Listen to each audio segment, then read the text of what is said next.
No, the backyard. Was it like off history? Okay, so we are recording. Welcome everyone. We're doing connective tissue, not connective tissue diseases, but diseases that affect connective tissue, so not classic collagen vascular. And that may be where some of the confusion comes in terms of people putting things in the wrong box. So, morning.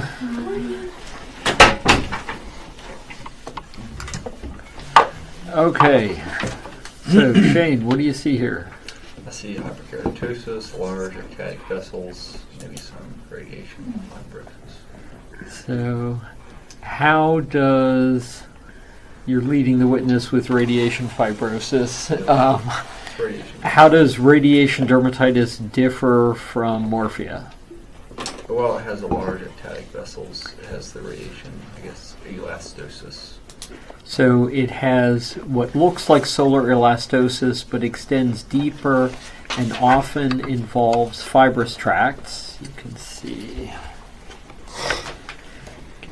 See if the pointer is working there. It's unusual for solar elastosis to go down a fibrous tract, whereas radiation elastosis typically does. So ectatic vessels, radiation elastosis, what else? Adnexal structures? Absent, whereas present, but loss of periadnexal fat in morphia. And then radiation fibroblasts, if present, which are these large gray stellate things. Here looks sort of like the nuclei in a pleomorphic fibroma. Very good. So how does it differ from lichen sclerosis? It doesn't have a lymphoid band. So it lacks the lymphoid band, and then lichen sclerosis typically lacks the ectatic vessels, the elastosis, all the things we said were lacking in morphia as well. Okay. Very good.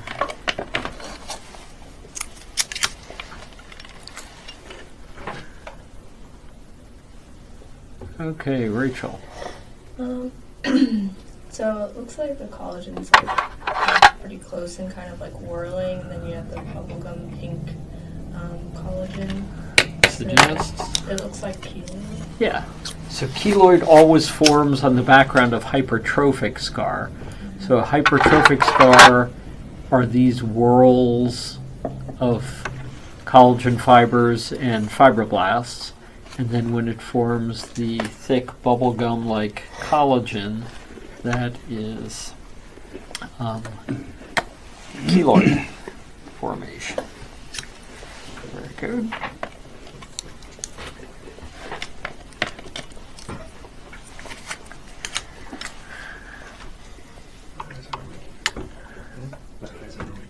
Okay, Sarah, what do you see here? So it looks like there is somewhat of a compact corneum. Okay. Epidermis does not look particularly acanthotic, pretty normal. Let's see. There's no significant pallor in the dermis that I can appreciate. It looks like pretty deep in the dermis. There's an infiltrate. So there's an infiltrate at the dermal sub-Q junction. Yes.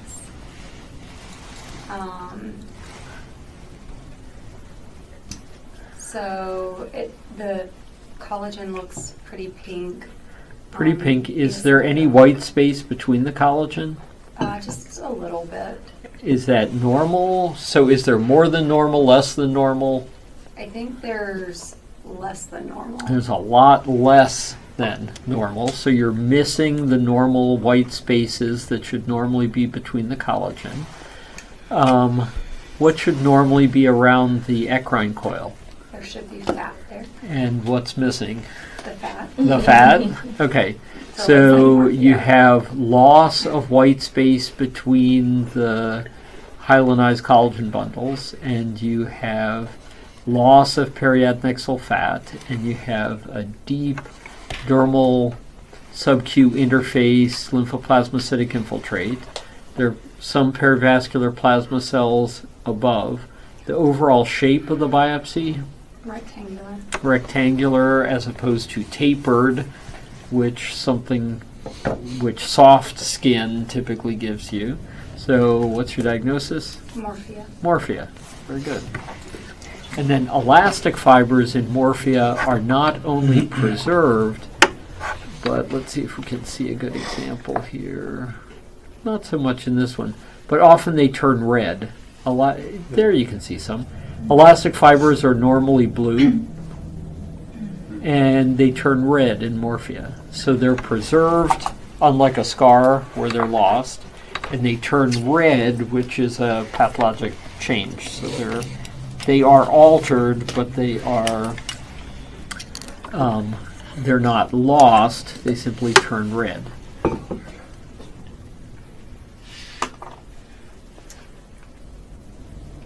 Okay, so the stratum corneum looks pretty compact, hyperkeratotic. Okay. The epidermis in some areas looks pretty effaced, other areas pretty acanthotic. So there's acanthosis, but also loss of the reedy pattern. So it's a plate-like acanthosis, a little bit reminiscent of what you can see over dermatofibroma. And then in the dermis, it looks like, I believe it's perivascular infiltrates or scattered lymphocytes. Not sure if that's a hair follicle. So there's a hair follicle here. So the collagen down below, does it have normal space between the collagen bundles? It looks pretty increased, actually. Yeah, I mean, that's probably within the range of normal, though. And how about your papillodermis? How wide is that typically? Pretty wide. So this is much wider than normal, Okay. is how I interpret your answer, that this is much wider than normal. Is it normal for there to be that kind of pallor in the papillodermis? How about these little bits of vacuolar interface? Is that normal? No. So Okay. it has that, lichen sclerosis look to it. So it starts to look like lichen sclerosis, which is red, white, and blue, the blue being the lymphoid. The lymphoid is a little more perivascular, but maybe is starting into a very sparse band at the base. They're certainly not absent at the base the way they would be in morphia or radiation dermatitis. Lacks the large ectatic vessels, lacks the radiation fibrosis, lacks the deep dermal change that characterize both morphia and radiation dermatitis. Adnexia are intact. One clue is, see all these little wisps of smooth muscle? What area of skin are you probably? Somewhere along the mucosa. Or, no, so oral mucosa has striated muscle. And this is not mucosa because it has hair follicle. But what area of skin has little wisps of smooth muscle all through The it? genital. Anogenital area. Okay, so it looks like anogenital skin, which would be a very good place for lichen sclerosis. So, in terms of your clues to anatomic site, it looks like LSNA territory.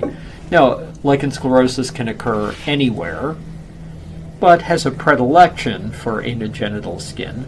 You have hyperkeratosis, red, dense keratin layer, effacement of the reedy pattern, but slight acanthosis, so a plate-like acanthosis.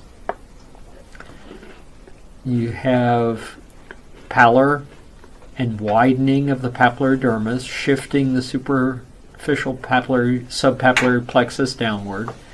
A perivascular infiltrate that sort of spreads out to a sparse band, and then it's not a particularly square biopsy. You have retained space between collagen bundles. If you're deep enough, you see retained periadnexal fat, no radiation fibroblasts, no ectasia, no radiation elastosis in the fibrous tract remnants.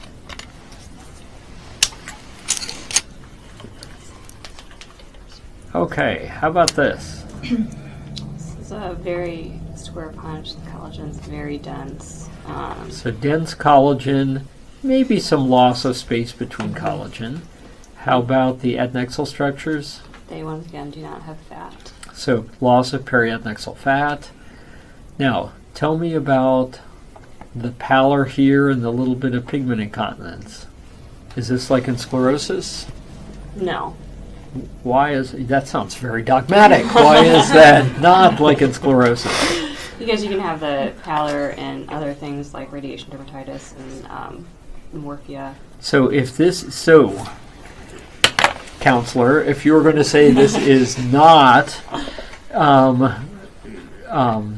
morphia, or this is not like in sclerosis, which one is it? Is it morphia? Is it radiation? Looks to me more like morphia. Okay. So what's lacking, first off, is there is no band, right? There's no lymphoid band at all. Zero. None. Nothing. Right? So in the complete absence of a lymphoid band, it's probably not like in sclerosis. Right? You can get, just as you said, you can get that superficial pallor, pigment incontinence, hyperkeratosis, plate-like acanthosis with loss of reedy pattern. You can get all those things in morphia or radiation. This lacks radiation fibroblasts, lacks radiation elastosis. Adnexal structures are present, but there's loss of periadnexal fat. And the collagen is hyalinized throughout, square punch.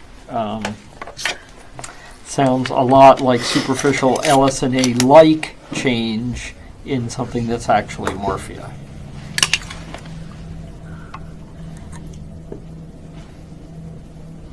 Okay, Brian, how about this? First thought, really didn't go with this chapter. Kind of gave me that like lupus feel almost. Yeah. Nodular. Mainly because it is lupus. So, very good.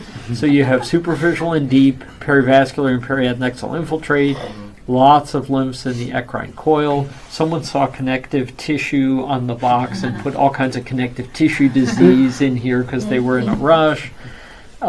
Probably someone who's never picked up the book or read a chapter so that they would realize that connective tissue was a collagen and elastin chapter. So things that are present here, you have increased space between collagen bundles because there's mucin, right? So mucin looks blue if it's a lab that only processes skin. If you share your lab with GI, they are always trying to tone down mucin. So then if you're a shared lab, like many university labs, then mucin will be invisible, and what you'll see is just increased space, so-called fenestration between collagen bundles. You can get hyalinization and smudging of collagen bundles. And so if I were a kinder, more tolerant individual, I would have said, whoever put that in the box picked up on those collagen changes and thought that was really important as a teaching point, and that's why they put that in the box here. The fact that there is fenestration between the collagen similar to scleredema, but it's not particularly bottom heavy, and that there is smudging and widening of collagen bundles similar to what you can see in morphia. And in fact, people often trip up if you have lupus profundus, lupus paniculitis. There are often morphia-like changes in the dermis overlying it, and a superficial biopsy gets misread as morphia, not paying attention to the bits of mucin and the lymphoid aggregates around the eccrine coil and the other clues that it's actually lupus. Okay, well done. We can't fool you. Okay. Okay, David. Let's see. So, a little bit of hyperkeratosis. Maybe some ectasia of the vessels and superficial papillae dermis. Is the collagen uniform, or is there a zone of collagen that's different? It's in a zone that's different. So there's a zone that's different. Does it have increased fibroblasts, or? That's an increased fibroblasts. It could be a scar. So it could be a scar. Any way to verify if it's a scar? You could do like a VVG, look for loss of elastic. Yeah. What if I don't have time? I'm kind of in a rush. Polarize it. I got to do it today. Polarize it. You could polarize because scars polarize differently. You could do diffraction because scars tend to turn black. Well, it's a little darker than the surrounding, but there's still some diffractive collagen in there. You can go higher and see, because sometimes on H&E you can see elastic fibers. Not really jumping out at me. You can also do turn on your fluorescent scope. It's not really DIF. You're simply taking advantage of the fact that elastic fibers autofluoresce, and eosin also autofluoresces. So in morphia in particular, the elastic fibers really fluoresce because they've turned red, so there's a lot of eosin. And then you have that transient, it doesn't last, you better look at it quick because it's transient autofluorescence of the elastic fibers. Okay. Basically, by the time you try to take a photomic of it, it's faded. So, it looks great, but by the time you get to your picture, it doesn't look as great. So, there's that wedge that's different, and then it's sort of superficial band. So could be scar, but you do an elastic stain and the elastic is normal. And there are little bits in here where the fibers get thickened too. So you're thinking maybe it could be early morphia. I don't see nodular lymphoplasmacytic infiltrate. Anything else that could be helpful for early morphia? CD34. CD34, what happens to it? Be decreased. Yeah, totally lost. So retained in the endothelium, but totally lost in the spindle cells very early in the course of morphia. So that can be, if you're suspecting early morphia, that could be a nice clue.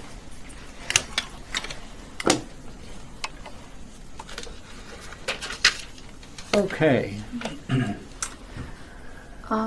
It's a compact straticorneum and a cancellous epidermis with the bland lymphocytes infiltrate in the papillodermis. How about?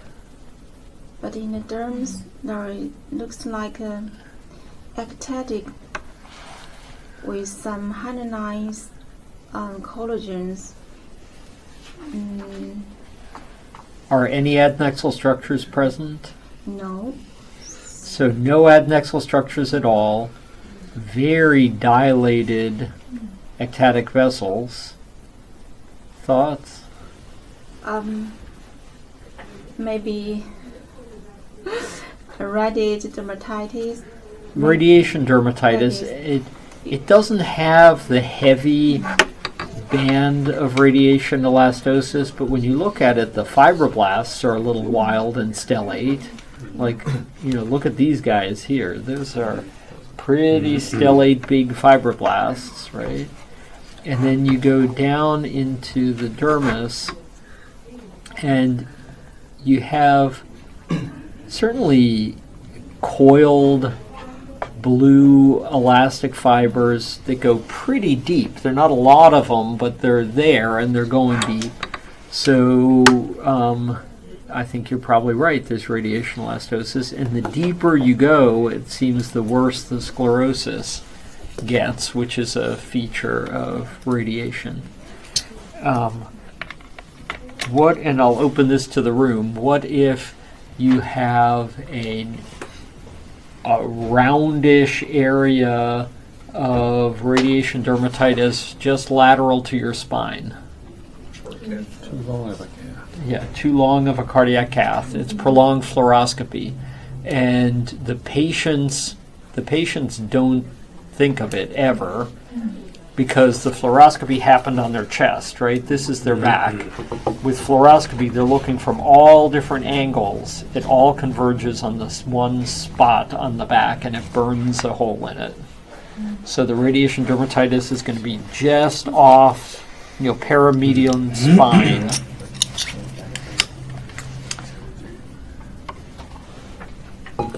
Okay. Right here. Looks like we're in the hair-bearing area. Lots of sebaceous glands and So lots of cysts. sebaceous glands Like a big suggest cyst there, like you might be where on the body. scalp or Yeah, maybe head and neck, Mhm. right? And then you see lots of cysts. Right. So we're thinking that Fabry Rochachot. So you're thinking of Fabry-Rochachot, which has nodular elastosis, cysts, and comedones.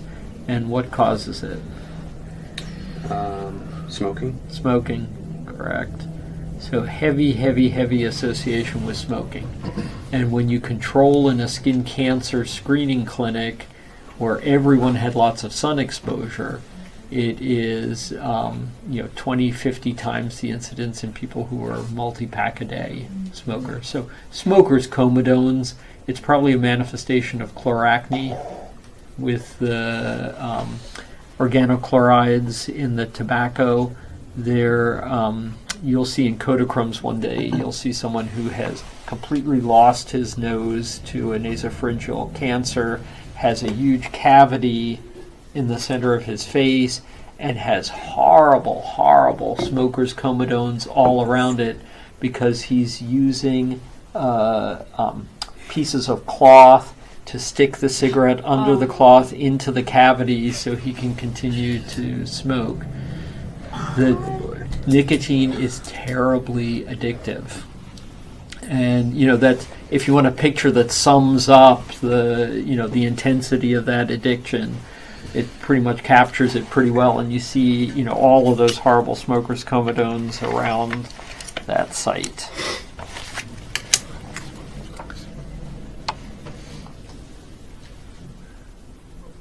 Looks like a contact horn. In this chapter, okay, Yeah. a compact horn. What else? Looks like some hyalinization. All the way through the full thickness of the dermis, right? Mostly up top. Mostly up top. Damn, I don't really got see that it. wrong. Okay, I don't really see a band. no lymphoid band. Maybe like early morphia. So maybe superficial morphia, and superficial morphia will have hyalinization and loss of the space between the collagen restricted to the upper part of the dermis. There's a little bit of dilatation here. I don't see radiation elastosis. The fibroblasts look small. They're not large gray and stellate. Any test I could do to...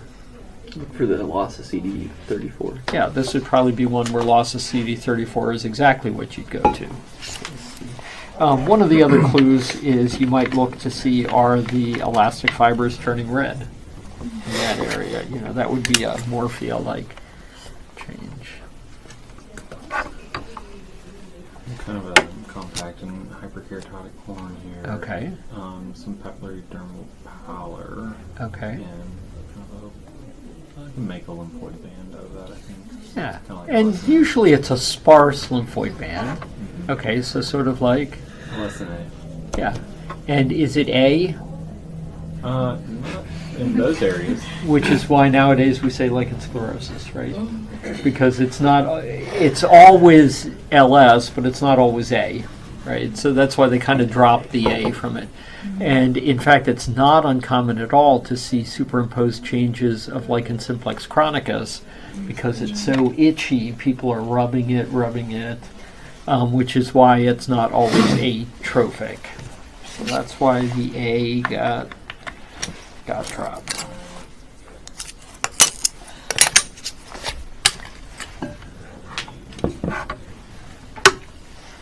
Okay, how about this?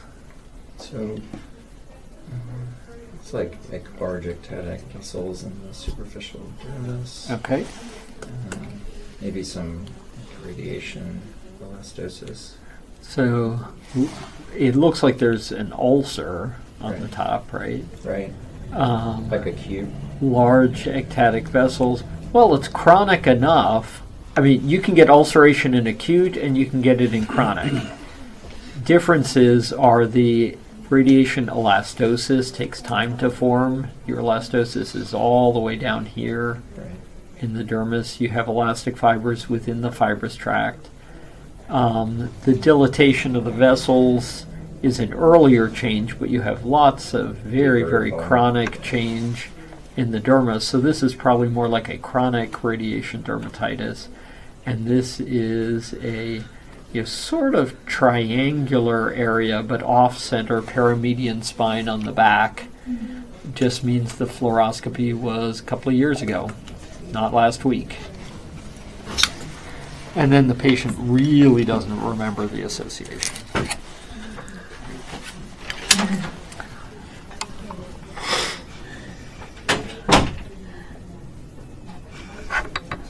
Okay, so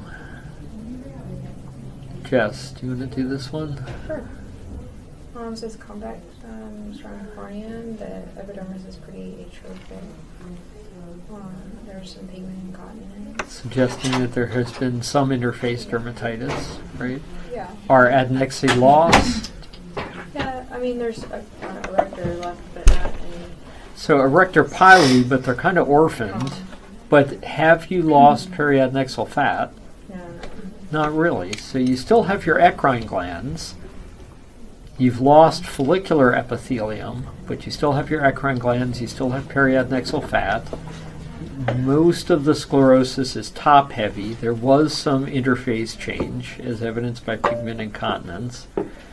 And clinically, you're given a picture that shows a distinct corrugated appearance, like a corrugated roof, to the dermal sclerosis. So you're taking your exam. It all comes down to this question, and they're giving you that clinical pathologic correlation. So what sclerotic, morphia-like condition typically has that corrugation? Anyone want to jump in? Yeah, scleroderma GVHD. So sclerodermoid graft versus host, that corrugated appearance of skin is very characteristic and can be helpful in the differential. And the degree of interface dermatitis you could see certainly in lichen sclerosis. It would be unusual in morphia to have that much pigment incontinence, right? So that's maybe a clue that this isn't morphia. And then, history, of course, would be key. So history or a clinical image could help you.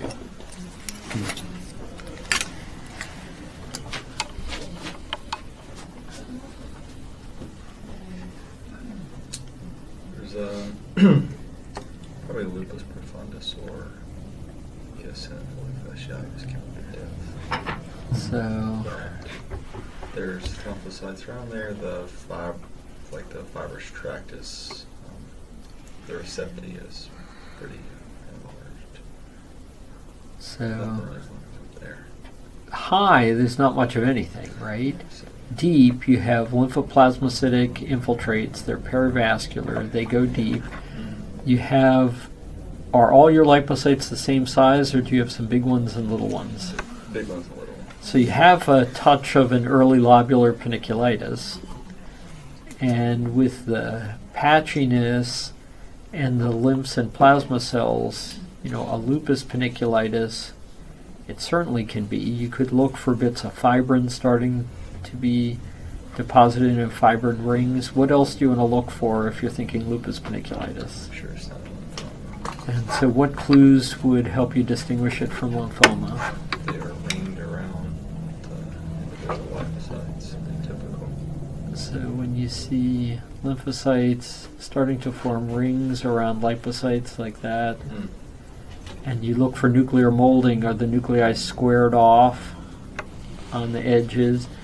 Then you start to worry, and you look at the lymphocytes even in the collagen to see, do they have single filing with nuclear molding, and we see some of that here. Doesn't mean the patient doesn't have lupus, just means that a percentage of lupus patients will grow a lymphoma in their lupus paniculitis, which is what I suspect is exactly what's happening with that particular slide. And the collagen changes, variable. You know, you can see some radiation-like changes over it. That's common, but they would be highly variable.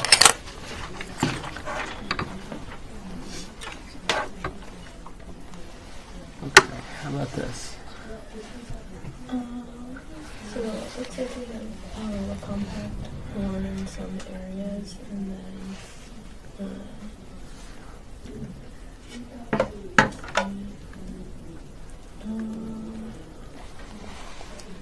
Is the pathologic change in the deeper dermis or the upper dermis? in the deeper dermis, I'm not really sure what's going on in this. So, Because the epidermis is on both sides. so the epidermis is on both sides, which means it was cut obliquely, or it's a very, very thin patient, right? So probably it's an oblique cut of the epidermis, right? Which makes it look like it wraps around, makes the reedy pattern a Swiss cheese pattern, and makes your hair follicles round or oval rather than longitudinal, right? Okay, so there's definitely some lymphocytic infiltrate. Lymphocytic infiltrate, and is it symmetrical or is it sort of in a line? In a line. So sort of a sparse band, and is this... There's like some pallor. Yeah, there's pallor, edema, smudging of the collagen in what's a very, very widened papillary dermis. So if you look over here, this is normal, right? There's your postcapillary venial. That little distance between the epidermis and the postcapillary venial is normal. Let's see if we can get that. For some reason, our camera is way off center. So for those online, that's your postcapillary venial. That's your epidermis. That little distance there is the normal thickness of the papillary dermis. Over here, it goes from there all the way down to the postcapillary venial there. That's huge, right?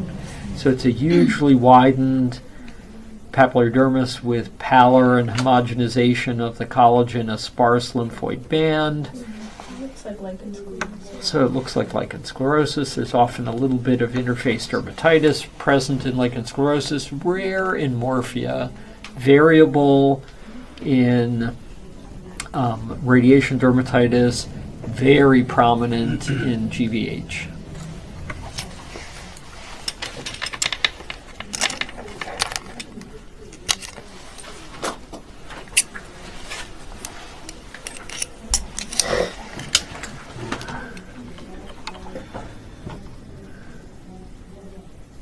Okay, so we got a big old ulcer, right? Fibrin, which is this intense staining stuff at the base of the ulcer. You know, that'd be pretty typical for any ulcer. Any other clues as to what's going on? Looking for cartilage, just given our chapter. So looking for cartilage, wondering if this would be a chondrodermatitis nodularis chronica helicis, which with an ulcer and a zone of fibrin, now this would be a mighty big CNH, right? This would be more likely decubitus ulcer over a greater trochanter, which looks just like CNH is a tiny little decubitus ulcer on your ear where you sleep or hold your phone. A big decubitus ulcer would look very similar. So that absolutely is in the differential. Vessels, a little bit ectatic, right? This happens to be an acute ulceration of an acute radiation dermatitis. I'm not sure you really could distinguish this particular slide from a decubitus ulcer if that were, you know, the differential. You'd have to go with history, and it would evolve certainly differently over time.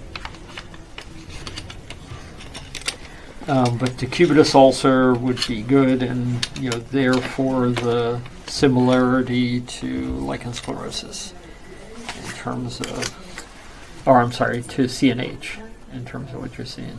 Okay, how about this? Alright, so the stratum corneum is pretty red, pretty compact. Yep. And why do you have that perfect circle of yellow there? That is really weird. Because someone walked away and just left the light burning on the slide and left it on the stage and it bleached. So please be kind to the slides. Put them in the right box and don't leave them with the light burning a hole in the slide. That's like, the slide underwent fluoroscopy and there's the little hole on its back. Dermatitis. Okay. So you can ignore that. That's artifact. That was unkindness. Okay. And then in the superficial dermis, there looks like vessels that are pretty ectatic also. Okay. Let's see. So the ectasia might suggest Some sort of radiation dermatitis. Might suggest radiation dermatitis. What else? So is this likely to be lichen sclerosis? Unlikely. Sclerosis Some- goes a yeah. little bit deep. Mhm. There's loss of periadnexal fat, right? So that's Mhm. not very lichen sclerosis-like. Adnexa are preserved. Is that very radiation-like? Mm-mm, no. That's more like... So preservation of eccrine coil, but loss of periadnexal fat. More like morphine. More like morphia. Any stain you might want to do to see if this is more like morphia? You could do CD34. CD34 to see if it's lost, and then, of course, clinical correlation, which is your best stain.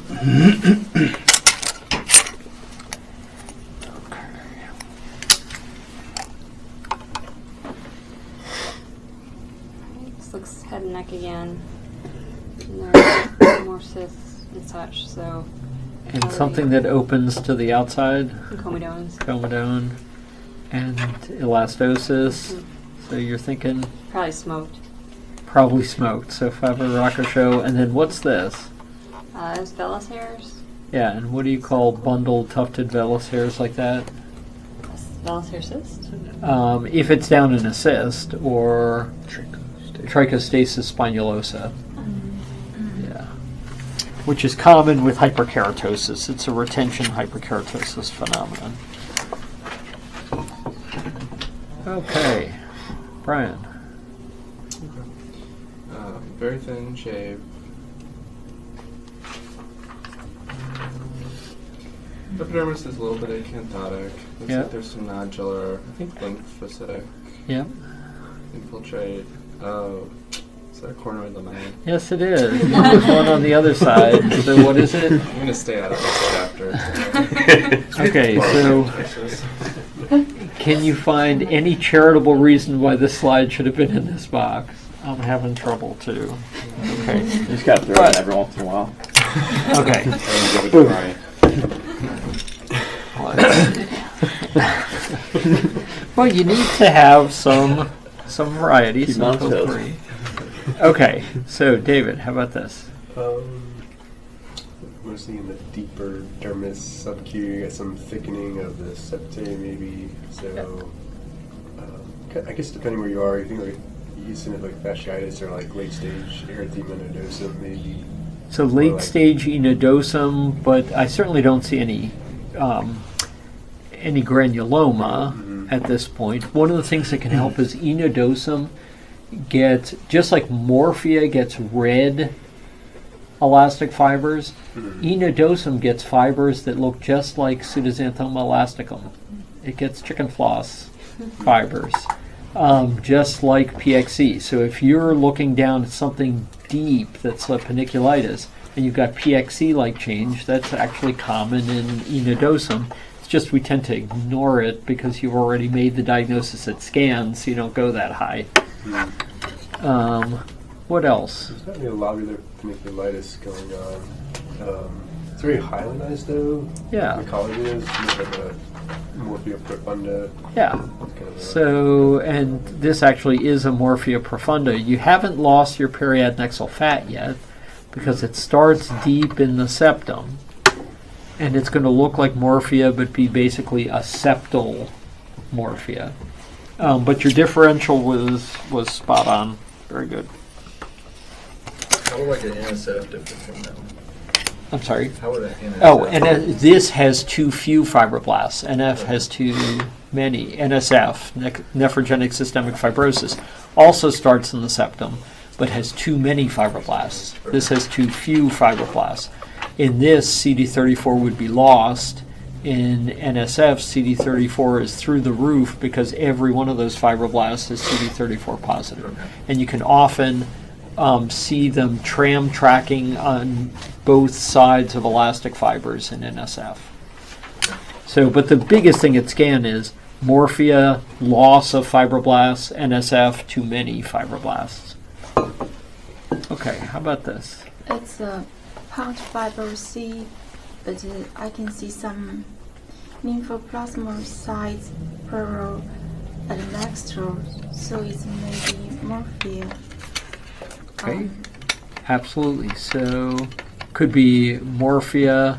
I certainly don't see a lymphoid band, although there's perivascular lymphoplasmacytic. You can tell lymphoplasmacytic because lymphs are black, plasma cells are gray, so you can already tell from scan when there's a mix. It's starting to square off a little bit at the top, still tapering at the bottom, so probably more like an early or superficial Morphia. CD34 could certainly be helpful.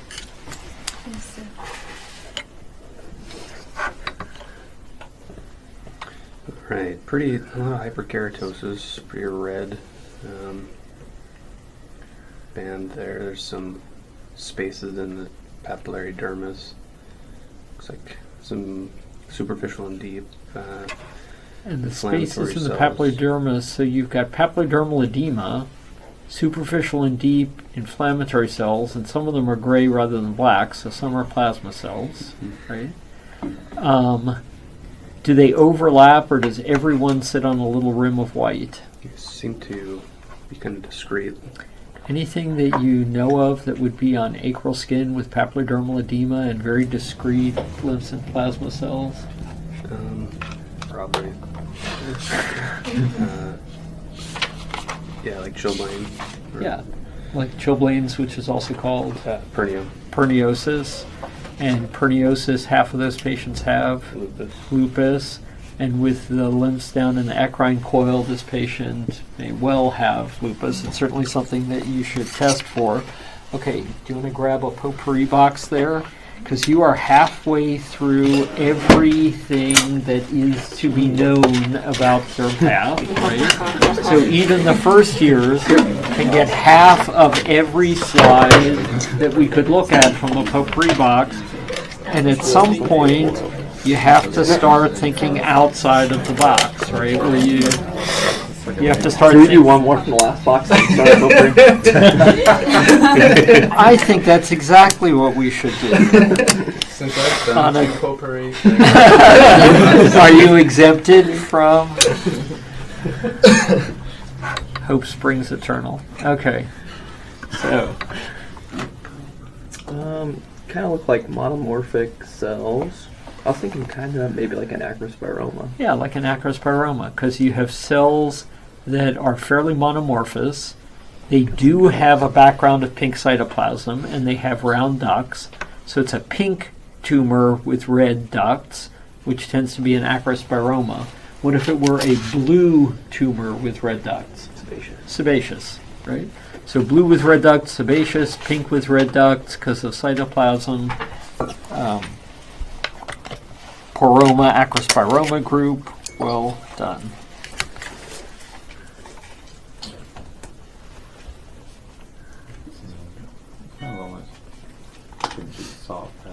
So a jigsaw puzzle-like pattern. Do these cells have any cytoplasm at all, or are they gray cells, darker gray cells at the periphery, paler gray cells centrally, drops of basement membrane-like material, but no rim of pink cytoplasm around the nuclei. Yeah, that's It would be the second one of those? Okay. So, what's your diagnosis? Cylindroma. Very good.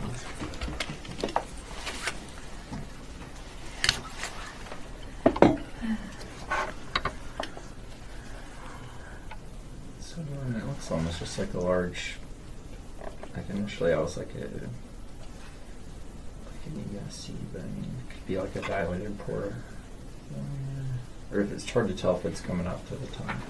What things come off of it here? Like a fully formed follicles, so like trichofolliculoma. Yeah, like a trichofolliculoma, and if it's a trichofolliculoma, this would be a sebaceous trichofolliculoma, which does occur, and those overlap with folliculosebaceous cystic hamartoma. So sebaceous trichofolliculoma, folliculosebaceous cystic hamartoma overlap, important in that they are not Muratori associated, they're not Birt-Hogg-Dubé associated. How does that differ from like a dermoid cyst? Dermoid cyst would be a cyst and wouldn't communicate to the epidermis. Oh, okay. Okay, so you had something deeper dermis not communicating to the surface. That's exactly what it would be, a dermoid cyst. These communicate to the surface like a dilated mama follicle with a big pregnant belly and all the babies hanging off. That would be a either sebaceous trichofolliculoma or folliculosebaceous cystic hamartoma, neither one of which is associated with Muratori or Birt-Hogg-Dubé.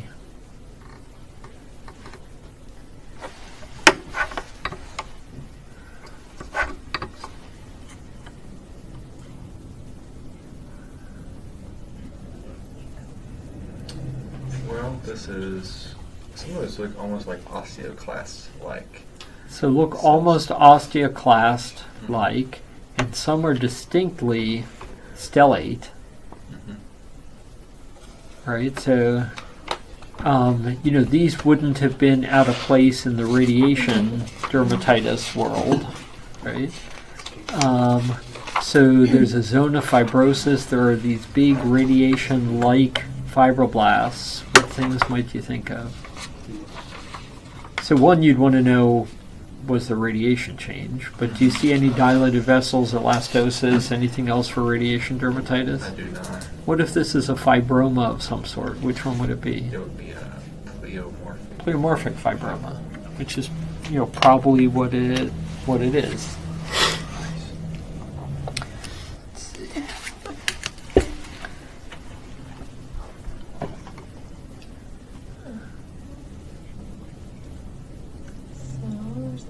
Blue cells. Now, are they all blue, or do they have a rim of pink? Like a pink, background. And do you see any duct? Yeah, so maybe an acrosporoma. Maybe an acrosporoma. Is the ratio of pink to blue here what you would expect in an acrosyringium? Or is it, quote, too damn blue?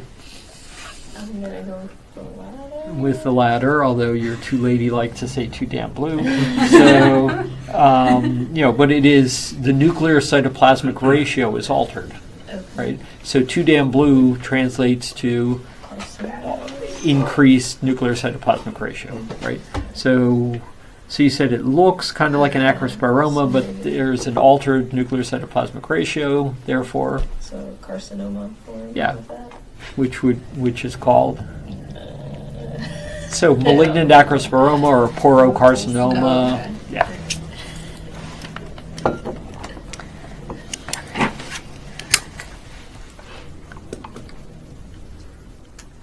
So there's a face under the radial ridges, some pigment incontinence. So there's pigment incontinence, and then the question is, what's the pigment? So are the chunks large or small? Small. Pretty big. And do they twinkle at you? Are they refractile? Yes. Okay, so that is not melanin then, it's anyone? Hemosiderin. Okay, so that's hemosiderin. Also, hemosiderin is a little bit green-yellow in color, like a healing bruise, right? Whereas melanin is just brown. Hemosiderin has little bits of bilirubin, biliverdin in it, so it's got that healing bruise, kind of yellow-brown, yellow-green-brown. It's refractile, the chunks are bigger. So that's all hemosiderin. And then tell me about the vessels. They're all nice and diffuse, or they're in distinct nodules? They're more in nodules. So what gives you nodular angioplasia and hemosiderosis? Stasis. Stasis. Exactly. Well done. I guess that biopsy didn't heal. That was a good head shake that went with that. That was good. Okay. Lots of sebaceous glands. Almost looks like sebaceous hyperplasia. Yeah, or could be just a very phymatous type face. Some areas of lymphocytic infiltrate, like in the superficial dermis. Yeah.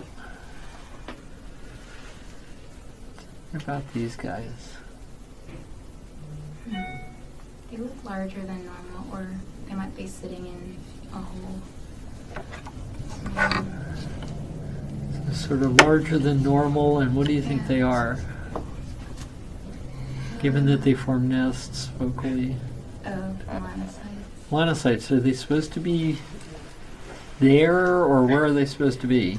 The tips of reedy, or sides of reedy. And these really aren't tips of reedy.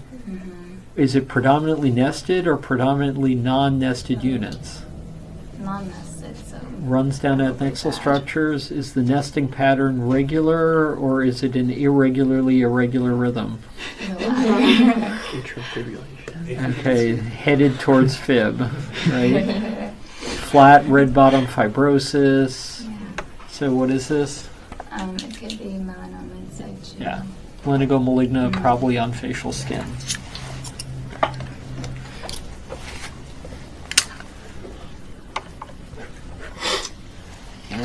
So that's probably not fair for you.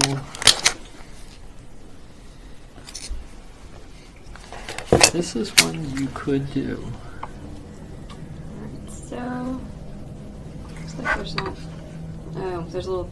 Is that para, or maybe that's neutrophilic debris in the horn? Neutrophilic debris in the horn, like a scale crust. Yes. And then. And some bacular interface dermatitis. And is it holes out of proportion to lymphs, or is it more like a lymph in every hole? More like a lymph in every hole. I see some red cells, so it could be like in the PLC pleva. That's exactly what it is. And PLC doesn't get a scale crust. So if there's a scale crust, then it's pleva. Okay. So pleva differs from PLC in that the infiltrate is superficial and deep instead of superficial only. Scale crust is present, and they're often neutrophils marginated in the vessel. So if you see that vessel, it's packed with neutrophils. Those are the neutrophils that are on their way up to the scale crust, right? So vessels packed with neutrophils, superficial and deep, scale crust are pleva rather than PLC features. They share the red cell extravasation and the lymph in every hole pattern. In the absence of papillodermal fibrosis, so no papillodermal fibrosis for MF, no atypia for MF.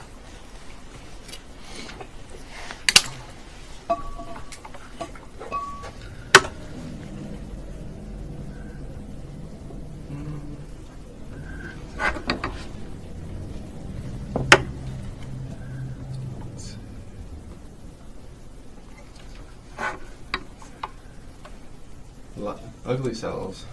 Let's start there. What a atypia and large. Is that two-tone cells? There's a two-tone cytoplasm. Is that So, reticulohistiocytic? and if it's reticulohistiocytic, do these huge vesicular nuclei with a single central prominent nucleolus, do they bother you if it's Not if it's the form. Not if it's histiocytic, right? Mhm. So what do you think this would be then? And one of the clues that it is in fact histiocytic is we had, let's see if we find some good ones. There were some wreath type giant cells starting to form, which would be definitely a histiocytic type characteristic. Here's some giant cells, not particularly wreath-like. But so, what's... Is it like the actinic granuloma with the two-tone? Not actinic granuloma, but reticulohistiocytic granuloma, or multicentric reticulohistiocytosis, which is associated with two things. What two things? Cancer. So like a paraprotein. Cancer, which is about 20%, and not usually a paraprotein like NXG. It's just like a non-hematopoietic malignancy. And arthritis. Yeah, the severe rheumatoid-like arthritis. They usually get biopsied. People think they're rheumatoid nodules, and then it gets biopsied when the rheumatoid arthritis won't respond.